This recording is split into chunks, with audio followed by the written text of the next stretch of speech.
이게 많이 뽑는 건가요? 10% 정도 추가되는 것 같은데 우리 기준으로 하면 얼마 안 되는 거고요. 의사들은 거기에 목숨을 거는 겁니다. 있거든요. 딱 10년 하고 딱 400명, 총 4,000명 모으려고 10군데에다 그걸 만든다고? 이상하죠?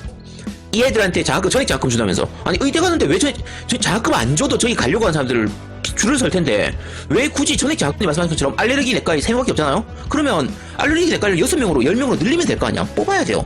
더 뽑아야 되는데, 안 뽑아. 왜 안 뽑냐? 월급 주기가 싫거든. 만약에 한의사들인데 이 병원을 차릴 수 있도록 한다. 그럼 저보고 이 병원을 차리겠냐? 안 차리죠. 제가 어떻게 차려요? 아니, 의대 교육을 안 받았는데 내가 병원을 어떻게 차려? 40년이라는 너무나 긴 세월 속에서 의사들은 희생되어 왔습니다. 잠깐만.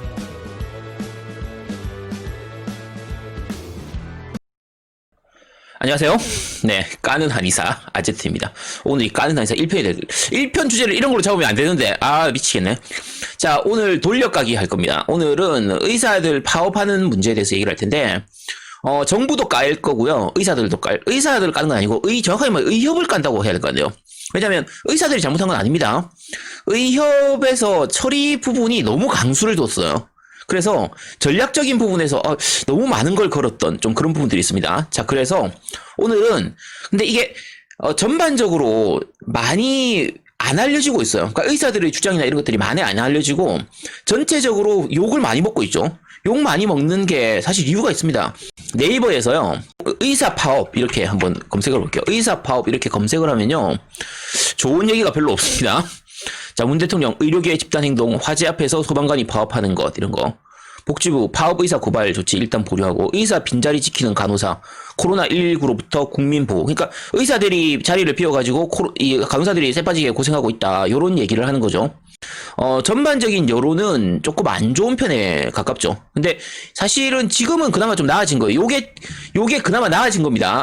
한참 안 좋을 때는 진짜 감정에 호소하는 거, 의사들 파업 때문에 사람들이 죽어간다 이런 거라든지, 이런 거, 의료계 파업 멈춰야 된다 뭐 이런 것들 나오는 거, 근데 실제로 의사 파업이 지금 본격적으로 아주 크게 일어나지 않기 때문에, 그러니까 전체 의사들이 다 파업하고 이 정도 수준까지는 아직까지는 아니에요. 아직까지는 아니기 때문에. 그런데 여론전에서는 현재로서는 의사들이 밀리고 있는 상태고, 앞으로도 이기기는 사실 힘듭니다. 요거는 장기적으로 갔을 때 의료계 쪽하고 이 정부하고 서로 싸우면 쉽지는 않아요. 지금 자, 전북 도의원들 국민 생명 위협하는 의사 파업 중단하라, 간호사들 불법 진료까지 떠맡아, 간협 의사 파업 중단 촉구, 이런 식으로 나온단 말이에요. 그러니까 여러 가지로 의사들이 싸우기가 힘듭니다. 싸우기가 힘든데, 사실은 딱 잘라 말씀드리면요, 의사들이 그렇게 크게 잘못한 건 아닙니다. 실제로 어느 쪽이 더 합리적이냐 이런 부분들을 하면 사실은 정부 쪽이 좀 잘못한 게 많아요. 초안에 정부 쪽이 잘못한 게 많습니다. 근데 의사들이 그 부분에 대해서 이 대응을 하는 게 조금은 좀 약간 미숙 같다고 말하는 그런 거, 자기들 나름대로 어쩔 수가 없습니다. 좀 그런 부분들이 있어요. 그래서 국민들 여론도 여러 가지로 안 좋죠. 근데 안 좋을 수밖에 없게 만들어져 있어요. 만들어져 있는데, 자, 요거 이제 확인을 좀 해보도록 하겠습니다. 자, 그쪽 수가 정상화 문제라든지 이런 것도 오늘도 다 말씀 좀 드리도록 할게요. 자, 오늘 보면요, 오늘 이야기할 순서는 일단 의사들은 왜 파업을 하는가, 요걸 볼 거예요. 그래서 의사 파업 전체 과정 먼저 보고요. 정부가 왜 이 사태를 일으켰나, 공공의대 정책을 왜 펼쳤고 뭐가 문제였는지 요거 말씀드리고, 의사협회의 주장이 뭔지 요것도 좀 보고요. 그 다음에 마지막으로 최선은 어떻게 하면 사실 최선인가, 그리고 앞으로 어떻게 진행될 것 같은가, 요런 것들 좀 보여드리도록 하겠습니다. 자, 일단 의사 파업 전체 과정을 먼저 보면요, 자, 일단 7월달이에요. 7월달에 여러 가지 것들이 있긴 한데, 일단은 정부에서 이제 의대 정원을 늘리는 부분하고요, 그 다음에 공공의대에 대한 부분, 요거를 먼저 내놨습니다. 사실 처방의보라든지 이런 부분들은 그 전부터 있었던 거거든요. 그 전부터 있었던 건데, 자, 그런데 요거에 대해서 사실 정부하고 이런저런 얘기는 있었는데 정부가 의료계하고 그렇게 얘기를 많이 안 했습니다. 그러니까 주로 얘기한 게 사실은 병협하고 많이 얘기했어요. 근데 요 부분은 조금 먼저 말씀을 드릴 게, 의협하고 병협하고 서로 얘기가 달라요. 근데 얘기가 다를 수밖에 없습니다. 그러니까 정부에서는 이렇게 얘기하는 거예요. 야, 우리 의료계하고 충분히 얘기했어. 얘기했는데 왜 니네들이 그러니? 이렇게 얘기를 하는데, 실제로 의협하고 병협하고는요 다릅니다. 자, 그것 때문에 지금 싸우는 게 요거예요. 의대 정원 확대 두고 갈라선 의협 대 병협. 자, 요게 왜냐면요, 병협하고 의협은 우리가 보면 비슷해 보이죠. 일반인들이 보면 의협이나 병원, 어차피 의사가 병원 차리는데 그게 그거 아니야?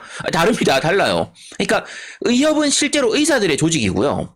병협은 주로 이제 병원 원장님들 조직인데 큰 병원 원장들이에요. 작은 병원 말고 작은 동네 병원, 동네 의원 이런 게 아니고 좀 큰 병원, 규모가 있는 그런 병원들인데 이쪽은 의사인 경우도 있고 아닌 경우도 있어요.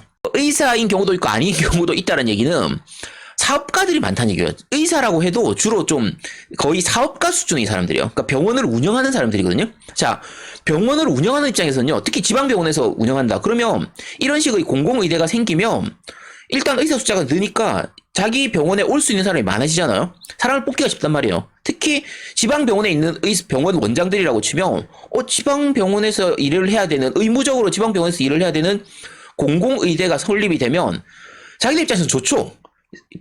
인건비가 더 싸지는 거예요. 그러니까 더 저렴한 가격에 의사들을 고용할 수가 있게 되니까 병협 입장에서 나쁠 게 없는 거예요. 그러다 보니까 초기에 병협은 찬성을 했습니다.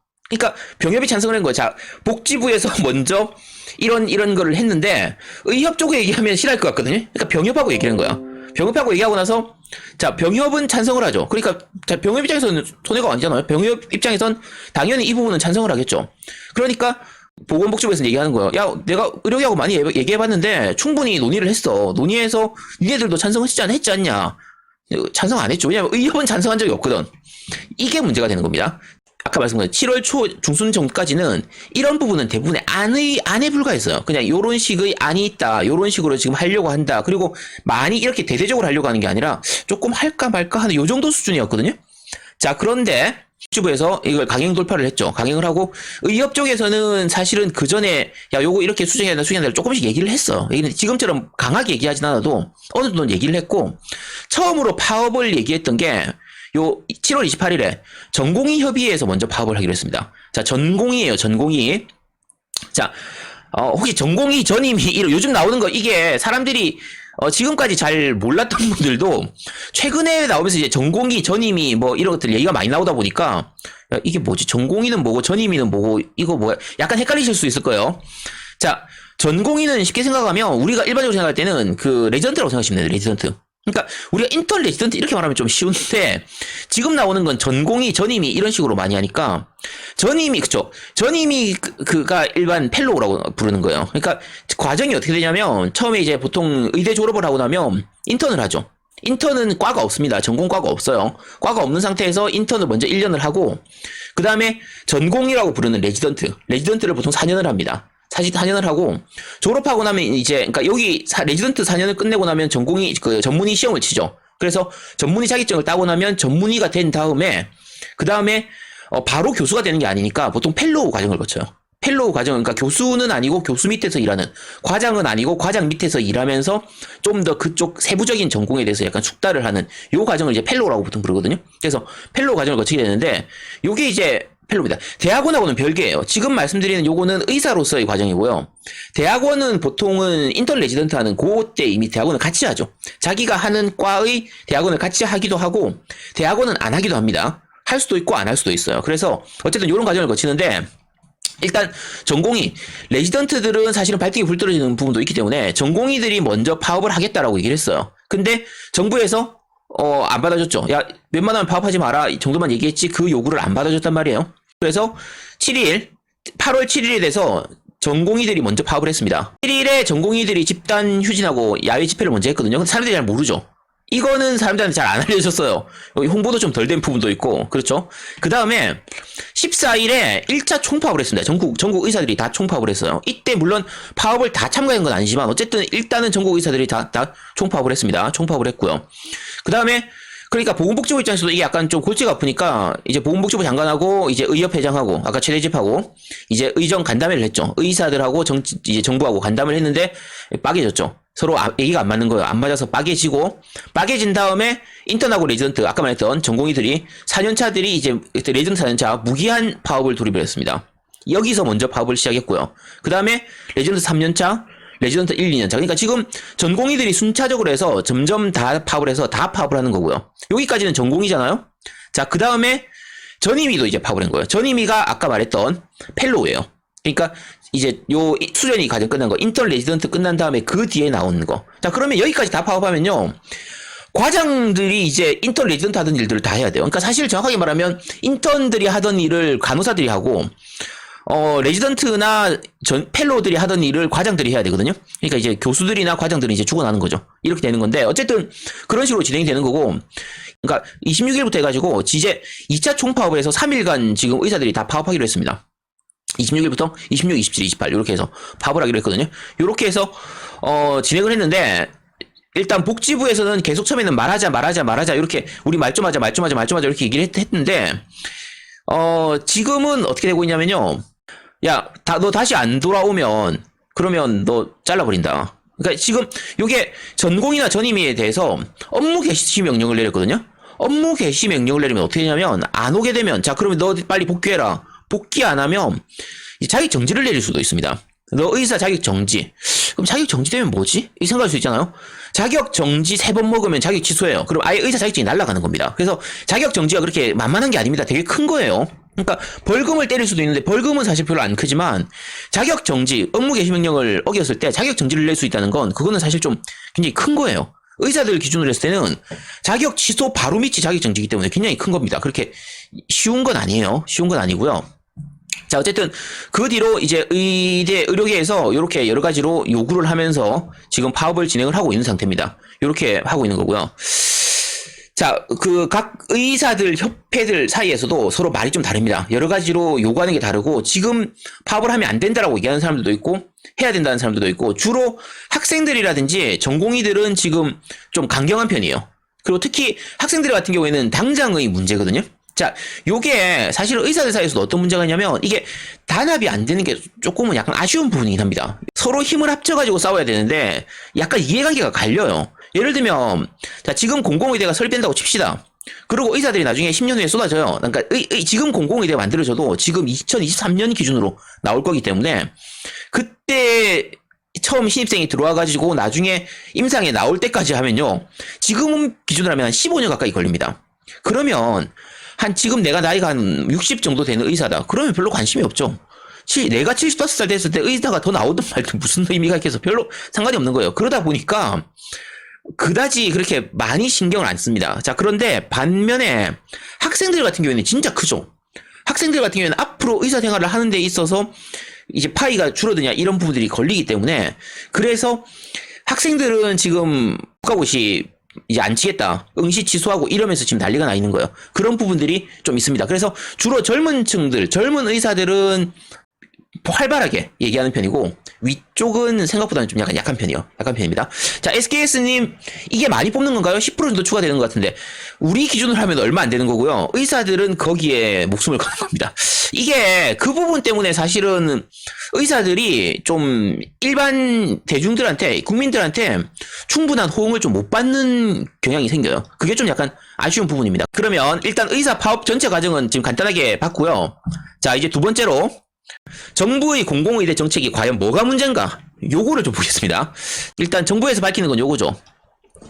OECD 기준으로 했을 때 임상 의사 수가 우리나라 너무 작다 요거예요.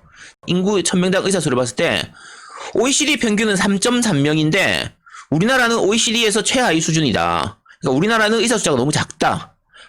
아니요, 요거 이건 한의사 포함 비율 아닐 건데요. 네, 의사 숫자 지금 2.2명으로 되어 있거든요. 요거는 너무 작다. 그리고 한의사 포함 아닌 걸로 알고 있었는데, 의사들은 한의사 안 껴주거든요. 이제 정부 입장에서는 너무 작으니까 좀 늘려야 된다, 요렇게 해서 얘기를 하는 거죠. 지금 그러면 전체 숫자가 몇 명 정도 늘어나는 거냐? 자, 정부에서 내놓은 의대 정원 확대 방안이 요거예요.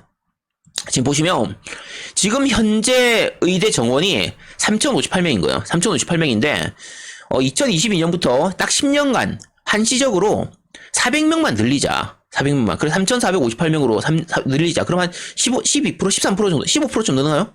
12% 느네. 자, 그러니까, 그리고 2032년 기준으로는 다시 3,058명으로 줄여주겠다. 이렇게 할 텐데, 자, 요 400명을 왜 뽑냐? 400명이 지역 균형 부분, 그러니까 의료 인력이 부족한, 한마디로 시골이죠.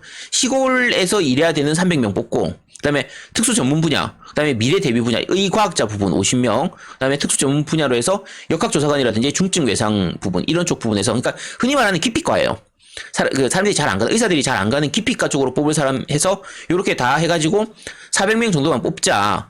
요렇게 얘기를 하는 건데, 자, 일반인들 기준으로 하면요, 야, 400명, 야, 어차피 지금 3,000명 나오나, 3,400명 나오나, 그게 큰 차이 있나? 그게 그건데, 싶은데, 의대, 그러니까 이 의사들, 의협에서는 그걸 이제 난리치는 거고요.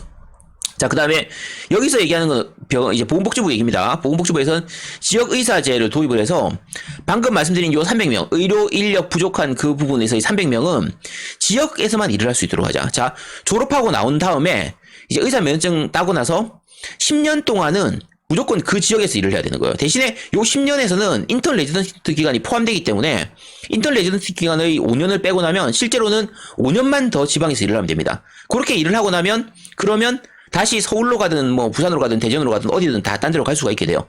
이렇게 되는데 어쨌든 10년간 의무 복무를 하자라고 얘기를 하는 거고요. 자, 그다음에 뭐 요 의사들, 이 지역 의사에 대해서는 이 공공의대를 설립하는 거기 때문에 자, 전액 장학금을 주는 거예요. 전액 장학금을 주는 거고, 지역 의사제를 도입하자고 하는 건데, 요렇게 보면 나쁘진 않은 것 같죠, 그죠? 나쁘진 않은 것 같은데, 그러니까 정부의 공공의대 발표는 요렇게 되는 겁니다. 자, 그런데 이제 문제점을 말씀드릴게요. 자, 이게 왜 문제가 되냐면요. 자, 첫 번째입니다. 자, 요 400명을 어떻게 뽑을까요? 자, 400명을 일단 일반 의대에다 집어넣긴 해야 될 거 아니에요. 자, 그런데 이 400명을 지금 현재 계획으로 어떻게 하고 있냐면, 전국의 10군데의 지금 의대 말고, 지금 의대 외에 10군데의 공공의대를 설립하겠다. 이렇게 하고 있는 거예요. 자, 그러면, 자, 생각해보세요. 공공의대를 나와서 설립을 하려면요, 그 학생들이 갈 곳이 필요할 거 아니에요. 그러면은 일반 대학에다가 그걸 설립을 해야 되거든요. 자, 그 애들 가르칠 교수도 필요해요. 자, 의사기 때문에 기본적으로 나중에 의대 실습도 해야 되는 거고, 여러 가지가 필요하단 말이에요. 자, 그러면 이거를 지금, 자, 10년간만 쓴다면서, 10년간만. 자, 10년간만 이거 한다고 했거든요. 딱 10년 하고 딱 400명, 총 4,000명 모으려고 10군데에다 그걸 만든다고? 이상하잖아요. 아직 다 안 정해졌습니다. 아직 다 안 정해졌는데, 정부에서 얘기는 그렇게 얘기하고 있어요. 기존 의대들 외에 그냥 다른 곳으로 해서, 정부에서 이 얘기는 했습니다. 기존 의대 정원을 늘리는 거하고는 별개의 정책이다. 이렇게 얘기를 했어요. 그러니까 차라리 기존 의대의 정원을 10% 늘려주겠다. 이러면은 오히려 의대에서는 찬성했을지도 몰라요.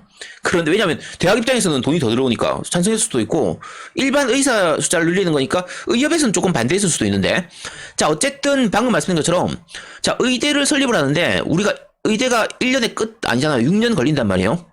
자, 1년 차 들어올 때부터 10년간 운영한다라고 하면, 자, 실제로 운영기간이 10년이 아닙니다. 왜냐면 10년째에 1학년이 들어온 입학생은 졸업할 때까지 있어야 될 거 아니에요. 그러면 실제로는 그 의대를 15년간 유지를 해야 돼요. 이 지방 의대 자체, 그러니까 이 공공의대를 15년간 유지를 해야 됩니다. 자, 그러면 이걸 위해서 15년간 공공의대를 짓고, 공공의대를 유지하고, 그리고 이 애들한테 전액 장학금 준다면서. 아니, 의대 가는데 왜 저희 장학금 안 줘도 저기 가려고 하는 사람들을 줄을 설 텐데, 왜 굳이 전액 장학금까지 줘가면서 애를 뽑지? 이상하단 말이에요. 자, 그러니까 너무 돈을 많이 쓰는 거예요. 이 공공의대 정책은 사실은 돈을 너무 많이 쓰는 비용에 들어갑니다. 그러니까 아까 얘기했던, 자, 지역에 의사들이 안 온다 부분이라든지, 비선호과들, 역학조사관이라든지 중증 외상 이런 쪽으로 안 간다. 그 다음에 의과학자가 부족하다. 기초과학이나 제약바이오 쪽에 이쪽이 부족하다. 그러면 차라리 이렇게 하는 거죠. 이 사람들한테 정부에서 1인당 아예 1억씩 연봉을 더 추가로 주는 거야. 이 사람들한테. 자, 역학조사관이 지금 연봉이 예를 들면 2억이라고 쳐요. 정부에서 1억 추가해가지고 3억 주는 거지. 자, 중증 외상센터에 수가 이빨 올려주는 거예요. 지금 환자 치료비 받는 거에 한 3배쯤 하도록 주는 거야. 자, 의과학자들, 아까 이제 기초과학 꼭 필요하다. 그러면, 아까 서울대라든지 이렇게 국립대학에서 이런 거 사람들 연구원으로 뽑은 다음에 거의 웬만한 성형외과 의사 수준으로 연봉을 주는 거야. 4억, 5억씩 주는 거지. 자, 이렇게 하면 돈이 너무 많이 들 것 같죠? 사실은 이 공공의대 설립해가지고 이거 운영하고 이거 학비 다 주는 거 감안하면요, 오히려 그게 더 싸게 먹힐 수도 있어요.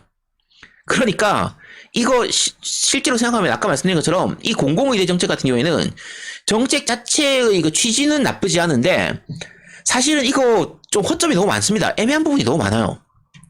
자, 자, 돈 많이 줘도 안 가는데 미친 듯이 많이 주면 갈 수도 있죠. 그 부분은 좀 이따 말씀드릴게요. 그래도 안 간다. 이 부분은 나중에 다시 좀 이따 다시 말씀 좀 드리겠습니다. 여기서 사람들 뽑는 부분 있잖아요. 의대 요 합의를 어떻게 뽑냐. 뽑을 때 이거 일반 그 수능 봐가지고 들어오는 거 아닙니다. 수능 봐서 들어오는 게 아니고 거의 대학원 개념으로 예전 의전처럼 대학원 개념으로 가는 그런 느낌으로 하려고 하고 있거든요. 그러니까 추천 입학이라는 얘기를 했거든요. 추천 입학. 자, 공공의대 학생을 선발하는 관련 여기서 시도지사 추천 이런 게 있는 거야. 시민단체 추천 이런 게 있어요. 자, 그러면 시도지사의 친인척이라든지 아니면 시도지사의 지인 아는 사람 뭐 시민단체 아는 사람 이런 사람 그냥 집어넣을 수도 있는 거 아니야. 욕할 거 아니야, 그죠? 자, 지금 얘기한 게 보건복지부에서 핑계라고 된 게 요거예요. 자, 시도지사가 개인적인 권한으로 특정인을 임의로 추천할 수 없습니다. 후보 학생 추천은 전문가, 시민사회단체 관계자 등이 참여하는 중립적인 시도추천위원회를 구성해서 요 위원회가 정부가 제시하는 심사기준 등을 토대로 시도에 배정된 인원의 두세 배 수를 객관적이고 합리적으로 선발해서 추천하도록 할 예정입니다. 이렇게 얘기하는 거예요. 자, 그리고 방금 여기 말씀드린 것처럼 고등학교 졸업한 후에 바로 가는 게 아니라 대학 졸업한 후에 입학하는 대학이다. 이런 식으로 지금 얘기를 하고 있어요. 자, 그런데 요렇게 해버리면요. 전문가 시민사회단체가 도대체 어디지? 얘들이 어디야? 누구야? 자, 그리고 이 시도추천위원회는 도대체 뭐지? 이걸 믿을 수가 있나? 자, 이거 객관적이고 합리적으로 이렇게 선발하겠다는데 어떻게 객관적으로 합리적으로 하겠다는 거지? 이거 알 수가 있나? 아직은 모르는 거예요. 아직은 모르고. 자, 지금 요거에 대해서 이 사람들이 의협에서도 마찬가지고요.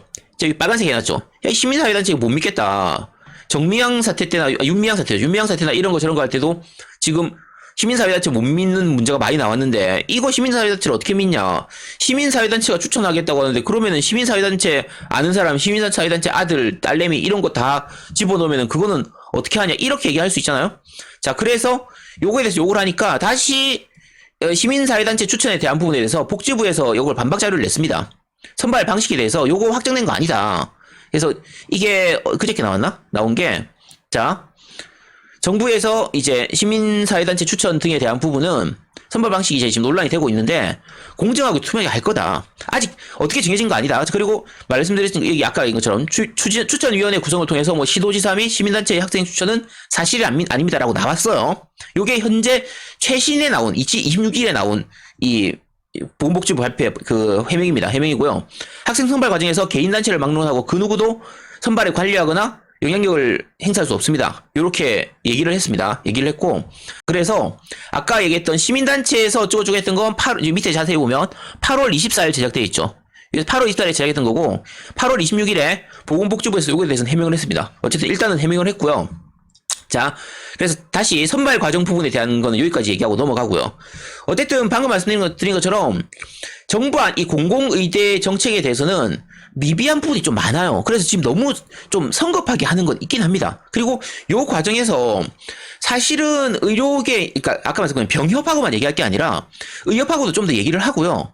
내부적으로 좀 더 논의를 더 거쳐야 돼요. 아직 좀 부족합니다. 아직 부족한데 이걸 너무 성급하게 하고 있어요. 사실 이거 지금 밀어붙이는 것 중에 하나가 최근에 코로나 오면서 코로나 때문에 의사 수가 부족하다 이런 부분들이 많이 얘기가 되다 보니까 약간 흐름 탄 거예요. 그러니까 코로나 때문에 약간 핑계거리가 생긴 거죠. 핑계거리가 생겨서 그 김에 겸사겸사 확 밀어붙이자. 그쵸? 대구에 코로나 때 대구 의료 공백이라든지 뭐 이런저런 부분들 얘기가 있다 보니까 그런 거 나온 김에 그냥 밀어붙이자. 요렇게 해서 간 겁니다. 그래서 의협에서는 어느 정도 반발은 할 만합니다. 의협에서는 반발은 할 만해요. 그러니까 공공의대 정책 자체가 너무 주먹구구식으로 만들어져 있기 때문에 그래서 된 부분이 있습니다. 자, 그러니까 아까 말씀드린 것처럼 정부의 공공의대 정책에 문제도 있고요. 지금 이런 식의 공공의대 정책을 하려고 하는 겁니다. 취지는 괜찮지만 내용상 뭔가 좀 애매한 부분들은 좀 많이 있긴 합니다. 있으니까 이 부분은 다시 넘어가도록 하겠습니다.